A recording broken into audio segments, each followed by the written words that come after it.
Today's session is going to be recorded, so welcome to all those that are watching on demand as well. Cool. I think we'll look to kick off. I don't think there's anyone else left waiting in the waiting room. I can't see anyone else. Let's have a look. No. Great. Okay. Welcome everyone. Afternoon. Massive thanks for taking the time, especially for a busy day, for joining us. As I said, I've done introductions already. Myself and Mark will take you through just a half an hour update, really, in terms of the intent for the session. It's just to keep the school sector updated in terms of the new tackle height law that's been announced. There's been a few communications over the last few weeks. We're going to go through a bit of a journey in terms of the background for that, but keep you updated on the law change and actually signpost you to the resources, the tools, and then of course the rollout through the summer. So we are ready for the start of next season. So I just want to kick off with, actually, if you could use the chat for me, just a yes or a no. Actually, how many of you have accessed the tackle height hub already? You might be a no. Yeah, I've got a bit of a nod from a shake of the head from Nick already. If you could just put that in the chat for me. That's exactly what we're doing. Okay, brilliant, Ollie, good man. So you've seen that, that's good. So we're gonna have a mix, I think, like we have with most of them. Cool. Come on, Chris, I can't believe you've not seen it. Good lad, Jack. Nice use of the emoji as well. I like that. Thank you very much. Good man. Okay, so we've got a bit of a, no, you don't need to be sorry, don't worry, it's not a problem at all. That's exactly why we're here. And that's the idea, that actually we have direct communication with our clubs through our game management system, but of course it's very fragmented across the school, college, university landscape. So what we were very keen to do is get out in front of you and just signpost you to those resources now as well. And those of you listening after the event, it's there for us. Okay, so a little bit of housekeeping. Please use the chat function just to ask any questions as we go through. I'm certain we will cover all the questions that have come pre-webinar as well as we go through the bits. We'll go for about half an hour, so appreciate you busy. Give me one moment while I share my screen, and I'll take you through the programme, what we will look to do.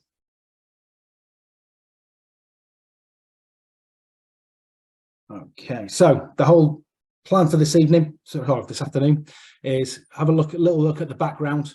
Why are we here? Where we come from, and actually what has actually changed for schools and across age grade and across age grade rugby. What can we look to do? Bear with me, everyone. I'm just letting more people in the waiting room.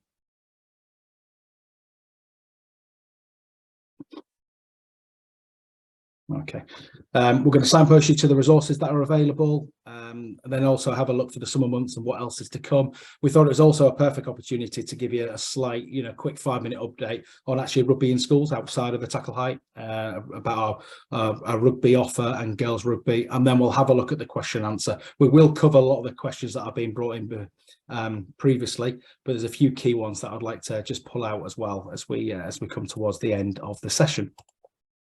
So we're going to hand over to Mark now, who's going to give a little bit of a story so far. Context is king, so this will always help. So I'll hand over to Mark. Thanks, Mike. Thanks everyone for joining. Just to add my thanks to Mike. It's really good to see a good turnout. We had a really good turnout for this staff, both actually over 2 days of these sessions with schools, colleges and universities. So it's been great that people have engaged. So thank you for that.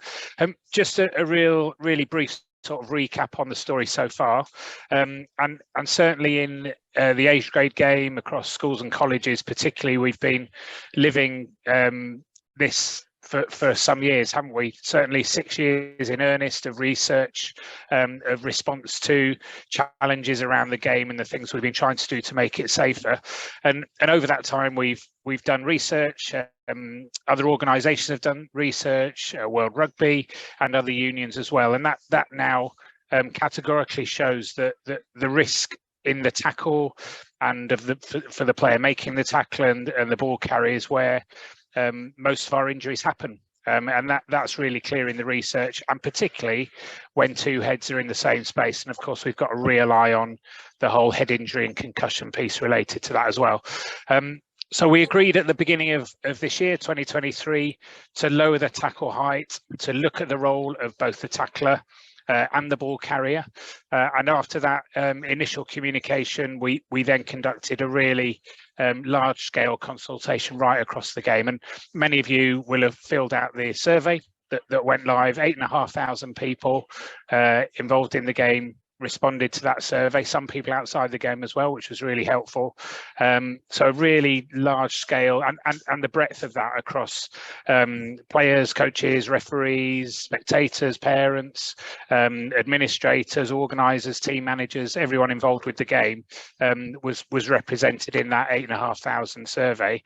We also then conducted some face-to-face forums around the country, and just under 1,000 people attended those forums. And again, similarly, we were getting information there about their thoughts on the changes and how we could best implement and describe and communicate those changes. And then we had about 270 people came on online forums, which were much more targeted at certain groups within the game. That included players, teachers, coaches, referees as well. So really sort of large scale consultation, which then led us to the point in earlier in this month, on the 21st of April, when we were able then to try and define what the law would be. And that actually, I should say, came on the back of many of you again will be aware that World Rugby also came out during early April, late March, and instructed all the unions around the world to also have a look at how they would look at lowering the tackle height in their community games. And subsequent to that, you may also be aware, they've started to talk about how the professional game would also follow suit. So that research that they have, that we have, that is available, is certainly leading to a different type of situation around the tackle, and we'll talk about that a bit further. So that law, from an England point of view, was agreed on the 21st of April. And now, of course, what we do is move into the implementation phase. So taking that law, how do we get that out there as far and wide as possible so people are aware of it, understand it, and can implement it ready for next season? And Mike is now going to talk in a little bit more detail about what was agreed in that law agreement. Great, thanks, Mark. So what does that mean for the school sector? So there's two changes to law that we've looked at, and then of course I think it's important to note that there's been both the ball carrier and the tackler have responsibilities to avoid head contact. So the key theme around the lowering of the tackle, it'd be great if you guys could just mute yourselves in the background, if you could. There we go. So the whole key thing around the changes in the law has been around just taking two heads out of the same airspace. So the ball carrier and the tackler, making sure that we're trying to get away from that high acceleration, that head acceleration in open play. So the responsibility for the tackler, Juan, could you just put yourself on mute for me? That would be helpful. So law 913, responsibilities for the tackler. This has been the first change. So as you can see, the writing in black is current law, with the changes in red. So I think those of you who love law can have a little read through that. So the key bit is really around the tackler attempting to tackle and attempting or tackling an opponent in open play above the base of the sternum, even if the tackle starts below the base of the sternum. So across the community game, we've moved in age grade, we've moved from armpit level to below the base of the sternum. So it's about targeting the belly or targeting the thighs. Even if we start below the base of the sternum, we're still at risk of sanction if we slide up. But I'll signpost you to the application of the law as we go through this presentation. But bearing in mind that actually, as long as we're keeping two heads away from each other, that'll have a major mitigating circumstance for match officials as the game moves on. So, and the key bit here is actually that it is tackling open play. So open play being after a kickoff, restart, free kick, a penalty, set piece, or before the next phase of play. So there is no change to the ruck, maul, or the line out. The pick and go remains. So that was a big topic during the consultation. So the pick and go, that the ball carriers set their height already. So we appreciate, and that is written into the application of law. We appreciate that contact is going to be above the base of the sternum, but actually with the high speed and the impact and the risk of concussion is much lower in that pick and go area.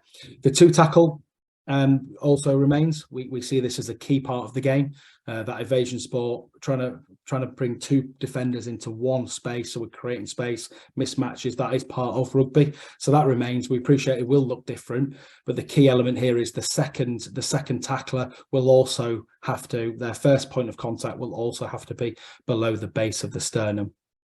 We've had a few questions around the rip tackle. That will continue. So again, the rip tackle and the arm tackle, where we drag players down, that can continue. And I'll signpost you to the application of law where you can look into that in a little bit more detail. But the rip tackle can continue as long as that initial contact is below the base of the sternum. So targeting the belly, targeting the ball, we can wrap a player there and clamp on and hold on to the ball. So that's our first one. But as I've mentioned, we've made two law changes. So both the ball carrier and the tackler both have responsibility. So those of you who are keen on the laws will know that the ball carrier currently has responsibility, which is 911A, and that's around reckless or dangerous play. So we can't lead with the elbow, can't lead with the head, and we can't do anything dangerous towards the tackler. The new addition now is 9.11B, where ball carriers must not lower their height significantly before making contact with an opponent. So hopefully the picture on the right gives a good demonstration of that. And the picture and the terminology that match officials will be looking at is late and low. So actually, what is our body position at the moment? So you can see the two green positions. We can still brace for contact. We can still prepare for contact. We're not asking ball carriers to stand upright and just take a hit or be tackled. We can still brace, but actually are our shoulders above our hips? And actually, have we set our body height? And has the tackler got an option to be able to hit a belly area, hit the thigh area, and has the height changed significantly, which our shoulders are below our hips, and has it been really late?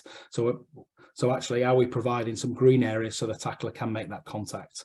And I think the key bit there is that actually we're most at risk if the height changes significantly. We're most risk of head-on-head contact if we do that late on. So that's exactly why we brought that responsibility in for the ball carrier. Okay, hopefully that'll help you. So it's now up and running. So we now have a tackle height roadmap, which is out there for the game to be able to access. That's been divided, as you can see there, into 3 or 4 different categories where we're informing the game across our various stakeholders, players, coaches, match officials, teachers, administrators. Then there'll be an opportunity for people to observe certain law changes and some resources, and then we can start to engage both in a face-to-face and a virtual format. So this is available now. I'm not going to go into it in huge depth. We're in that inform stage at the moment. We're informing the game of what the law is. That's been voted on and agreed. Communication has gone out, and that's part of this webinar now to signpost you to all the information that's out there. And then as we go on into the month, there'll be some opportunities for you to observe some quizzes, get involved in some referee quiz, ball carrier, tackler quiz, but also starting to build on that knowledge around the best practice coaching videos, which will bring some of the graphics to life. So where can the tackle height roadmap be found? So we've now got our own tackle height hub. So we'll make sure that the link to this is shared into the chat to get access to this, and I'll make sure that it gets sent out to everyone that's been signed up to the webinar as well. So this is your one-stop shop to everything that is needed around the tackle height. It'll be live. It'll grow. There'll be more resources added. Thanks, Mark. I think Mark's put that into the chat for us already. So as you can see, the roadmap's there. So have a look in terms of what's going on throughout the summer. There's some videos there to actually bring to life around actually what we're looking to do. It helps it articulate it instead of me waffling on. There's the background and research papers from our doctors and World Rugby's research. And then the resources go into referee resources, club education resources, which includes the summer framework, which Mark's going to go into in a moment. And you'll be able to download some of the graphics for you as well. Those who are really keen, the application of law is in there, and the sanctions framework will be in there as well. So we're going to be looking to try and get those materials out to in hard copy as well to schools, so they can start to promote that through your staff instructors. So there's plenty of information to have a read on, and we'll layer on more information as we go through the summer. One bit of information in there, the law information pack is a great resource for you to have a look at. It gives some great hints and tips on coaching both the ball carrier and the tackler, as well as bringing to life some of the laws in day-to-day language, and some really good visual images in there for you to have a look at. Mark, I think it's back over to you. Thanks, Mike.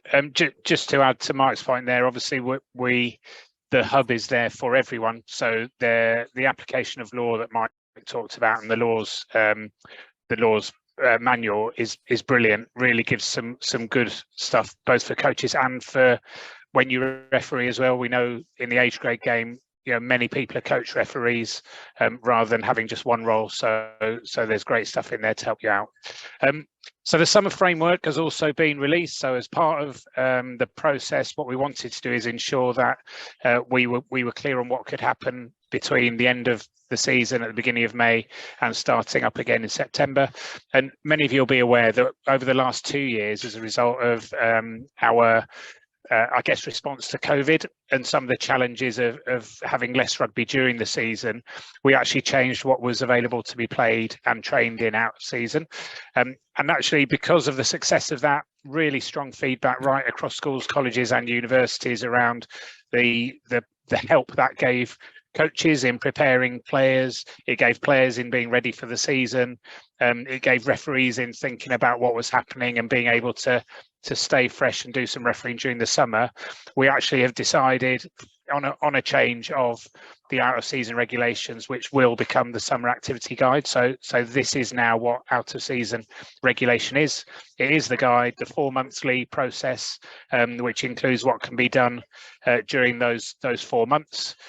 You can go backwards if you want to. If you've got players who have turned up in July who haven't done anything since the beginning of May, it's fine to go backwards, but there's a threshold to each month as well. And not only does it talk about what we can do in training and build up the contact elements of training, it also enables some match play as well. So festivals and fixtures are part of that, just as they have been for the last 2 summers.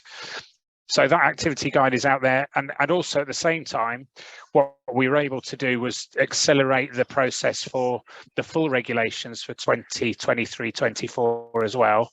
And those have also been agreed and are now available.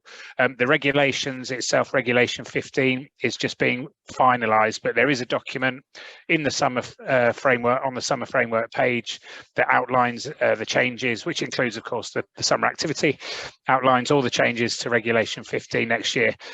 There's no surprises in there, you'll be pleased to hear. Most of it is tweaks and clarifications, but we're way ahead of where we've ever been in terms of the following season. As far as I can remember, we have never released the regulations for the following season in April of the year, which is great. It's usually July, and we managed to do it in June last year. So it gives you a real heads up and a head start for what happens during the summer and into next season. One point that we have been asked, and I think it might have been in one of the questions, is about a delay to the start of the season to allow the development of tackling. That isn't the intention at the moment. The season will start on the 2nd of September as planned. Things might change during the summer depending on how the rollout of tackle training and things is going. But the likelihood is absolutely we'll stick to the regulated dates that are already in there to start on the 2nd of September, the new playing season. But clearly we'll be taking feedback and monitoring how things go throughout the summer to see if there needs to be any change to that as well. And during the summer, Mike's obviously talked about the engagement phase of the roadmap. And one of the key things in our programme, which we started last summer, many of you will have supported and been involved, was the summer training programme.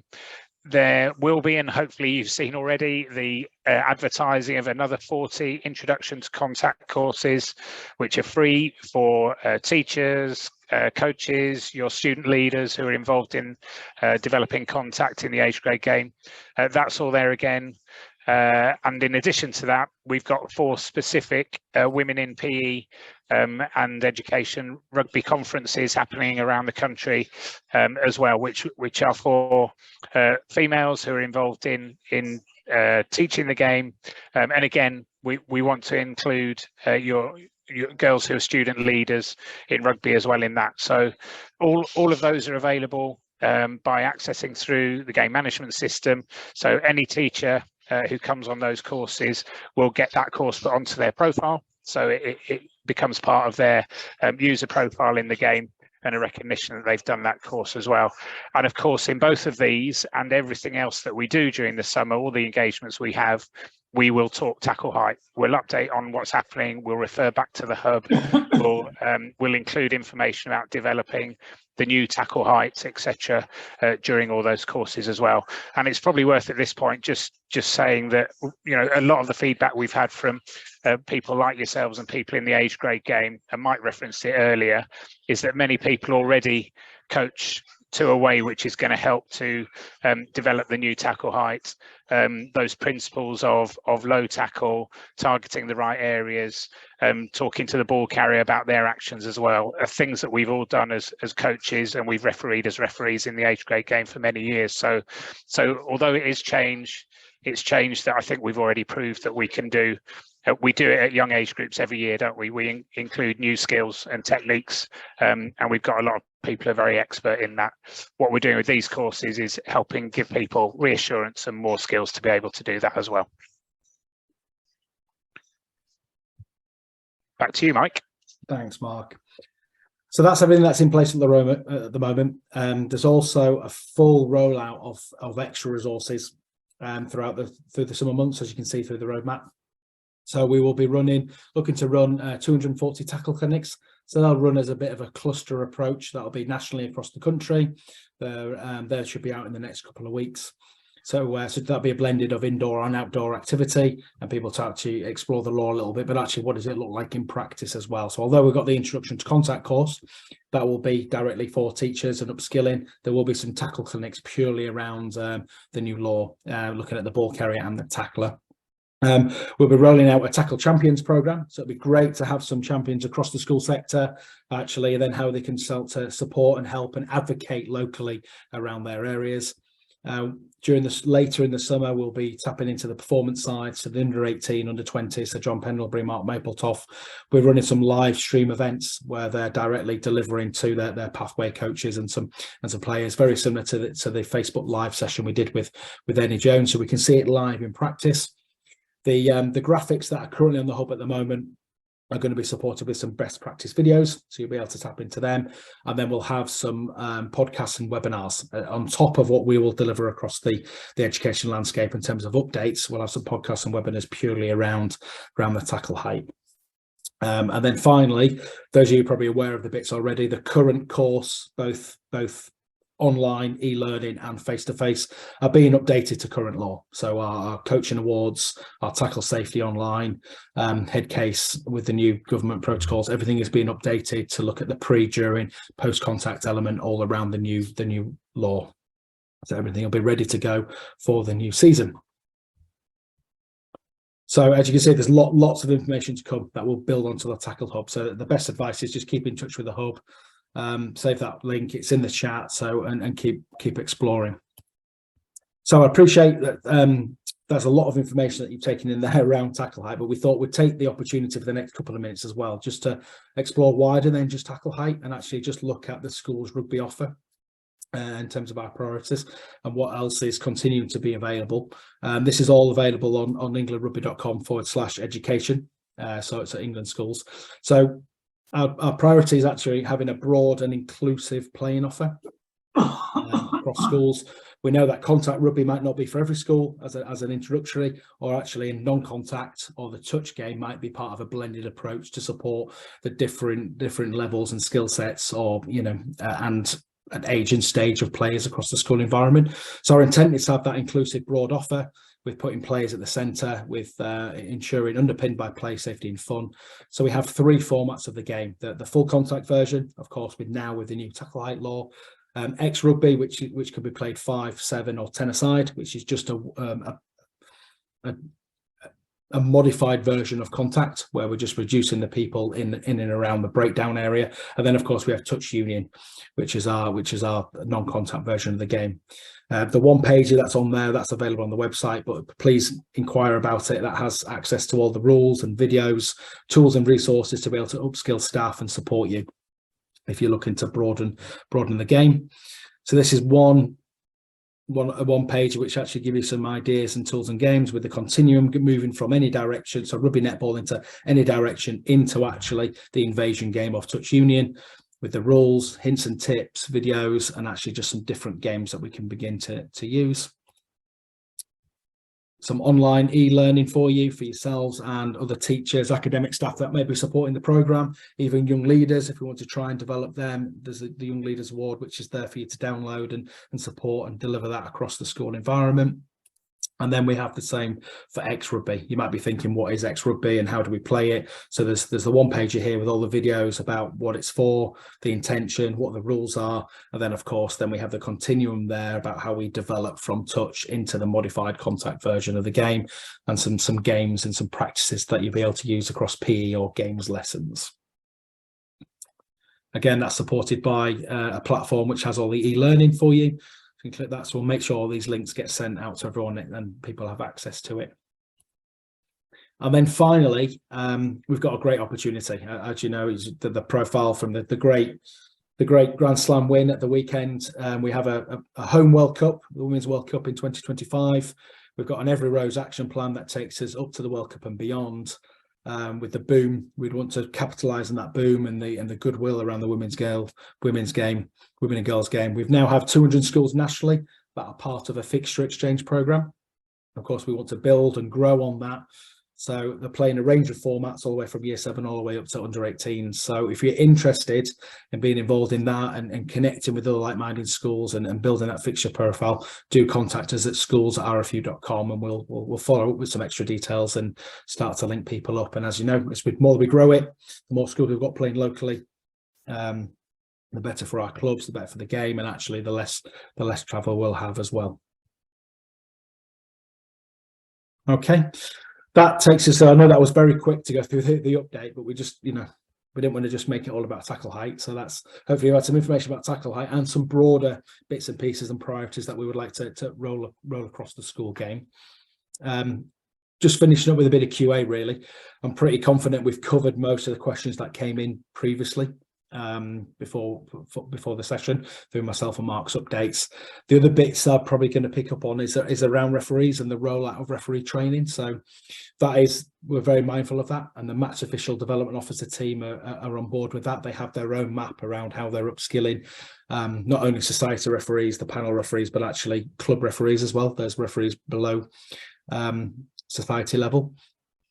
There's a lot of briefings around empathy and materiality around the game, and we know there will be a little bit of a transition period, but that'll be an open access for everyone. It'll be blended online on face-to-face referee training.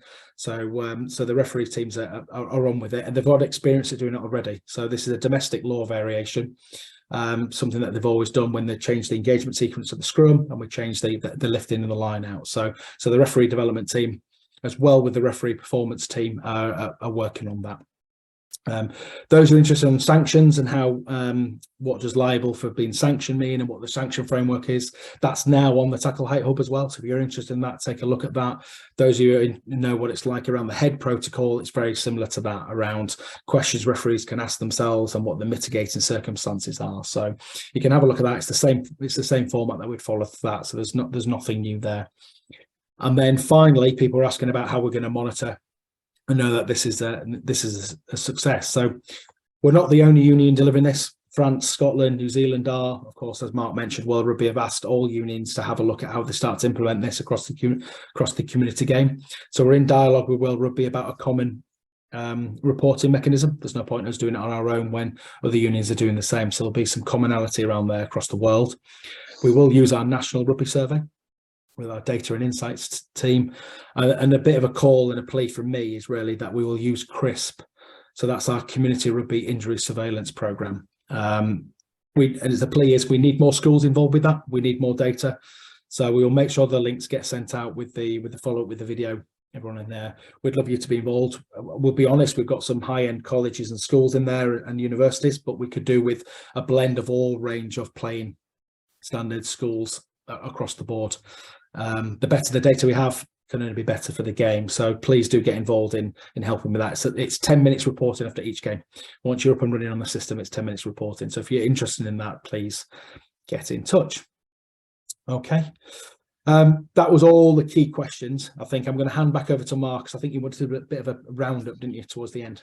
Yeah, and Mike, I think we've covered anything that went in the chat as well. At this point, there was a couple in there, so yeah, I think we've covered everything. The only thing I was going to end with, everyone, was just a bit again, a sort of a plea, call to arms, as it were. The information on the hub, as Mike has outlined, is excellent. There's lots of information in there, and you know, Mike called it one-stop shop. It is at the moment. We want it to be the go-to place for you, but also to be able to direct your students, their parents, your workforce in your school. If you've got other people in your PE department who are involved in delivering rugby, or whoever who comes into school from outside, please do direct them to the Tackle Height hub, because that's where the information is. There's all sorts of stuff that can help understanding and delivery. So please do engage with it. It's great that you're on the call. If you know other teachers who you're expecting to be on the call who aren't, give them a ring, ask them to do the same. We all need to try and get everyone as up to date on this information as possible, as ever. So please share it. Please utilize the hub. The aim is that you don't need to guess anymore. Any question that you've got should be answered by that hub. And if it isn't, please do get in touch, because that's the information we also want back, so we can, as Mike said earlier, keep updating it and keep the information current and appropriate to the challenges or the opportunities that people are seeing in the change to the Tackle Height. CRISP, obviously Mike's talked about CRISP. We are going to have a real push on how we can try and get more schools, colleges, clubs, universities involved in CRISP, because that data is really rich information for us all about the safety in the game. And then finally, for me, I think we've talked about refereeing and match officials, and it will be, you know, a challenging start to the new season for them. We'd like people to really think about that. It would be very easy to say to referees that they've got it wrong the whole time. They are learning it just as everyone else in the game is learning it, including players and parents on the touchline. And those touchlines are going to be really important to support referees in helping us all to make the game safer. So a real plea to you to help to manage those people who might think it's worth having a go at a referee, when a referee is just in the same situation as we all are in learning the new tackle law and looking to implement it in the most safe way possible. So a real plea for us to back each other and really work together to deliver this, and ultimately to make the game safer as a result. So just a few reminders there. And we know generally on these types of calls we talk to the converted, but anything you can do to influence others as well would be fantastic. Thanks, Mike. Thanks, Mark. Brilliant. Just that leaves us just to wrap it up, really. Just a massive thanks for your time. I hope that's been, well, we know, I know it's been worthwhile in terms of signposting those who didn't know the Tackle Hub existed. It's now there, and that's exactly the reason for this kind of session, that we can signpost you those bits. We will continue with the communication through the summer months, so look out for further sessions. Appreciate it's been a busy day, so we really appreciate your time. So thanks for joining us. Have some nice bedtime reading tonight. Get stuck into those application laws. It's a sensational document. And hopefully we'll see you later in the summer. Thanks, everyone. Take care. Thanks, everybody.